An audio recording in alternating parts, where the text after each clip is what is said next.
Hi kids, I hope you all are doing well. So let's see this question which appeared in SOF IMO 2020 and 21 exam. The question says the given figure is made up of a rectangle and three identical squares. Find the area of three squares. Find the area of unshaded region. So एक चीज तो हमने करी नहीं, that this is a shaded region. Okay? तो क्या कह रहा है क्वेश्चन कि आपके पास एक रेक्टेंगल है with three identical squares. Three identical मतलब जो हूबहू सेम होते हैं. आइडेंटिकल मतलब उनका लेंथ, साइज, हर एरिया, पेरीमीटर सब कुछ सेम होगा. तो हमें क्या बोला है, तीन आइडेंटिकल स्क्वायर्स हैं और एक रेक्टेंगल है. तो सबसे पहले हमने निकालना है area of these three squares.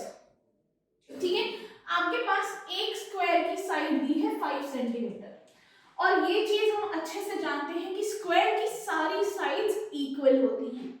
तो सबसे पहले निकालते हैं area of these three squares और इनका निकालना है हमें सम. तो पहले एरिया ऑफ अ स्क्वायर निकाल लेते हैं.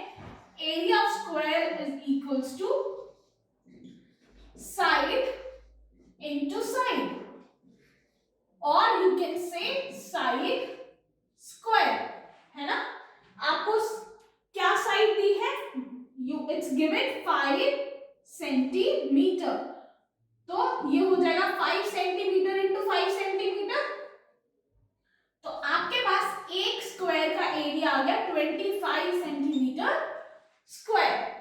ठीक है, अब हमने क्या किया है यार कि हमें तीनों स्क्वायर के एरिया का सम निकालना है. यानी area of square A, suppose area of square B and area of square C. तो A plus B plus C का स्क्वायर एरिया क्या होगा. अब ये तीनों आइडेंटिकल है तो हम क्या करेंगे, सेम एरिया होगा तीनों का. तो 25 plus 25 plus 25 which is equals to 75 square centimeters. ठीक है, तो हमारे पास एरिया ऑफ ए पार्ट ये आ गया 75 स्क्वायर सेंटीमीटर. अब उन्होंने क्या पूछा है, उन्होंने पूछा है कि इस रेक्टेंगल का जो ये अनशेडेड एरिया है, वाइट एरिया, आपको इसका एरिया निकालना है. ठीक है, अब इसके लिए एक चीज बहुत अच्छी हमें जो याद रखनी है. सबसे पहले तो हमें पता है रेक्टेंगल में दो चीजें होती है, एक होती है लेंथ और एक होती है ब्रेथ.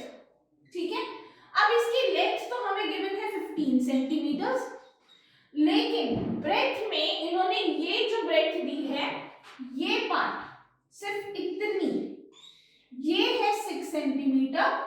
लेकिन आपको पता है कि स्क्वायर की ये साइड कितनी है, क्योंकि ये स्क्वायर आइडेंटिकल्स थे, तो ये साइड कितनी है 5 centimetre.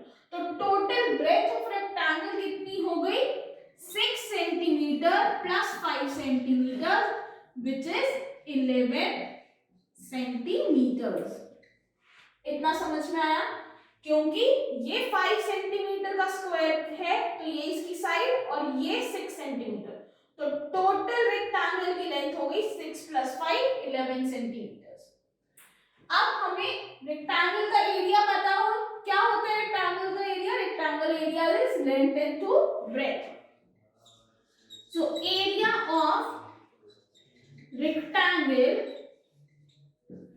is equals to length into breadth, which is equals to 15 centimeters multiplied by 11 centimeters, which comes out to be 165 square centimeter. लेकिन इन्होंने हमसे पूछा क्या था, इन्होंने पूछा है इस अनशेडेड रीजन का एरिया, यानी ये एरिया.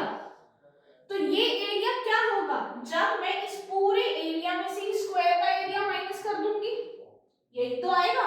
तो अब हम क्या करेंगे, area of unshaded region is equals to area rectangle minus area of square, यानी 165 square centimeter minus 25 square.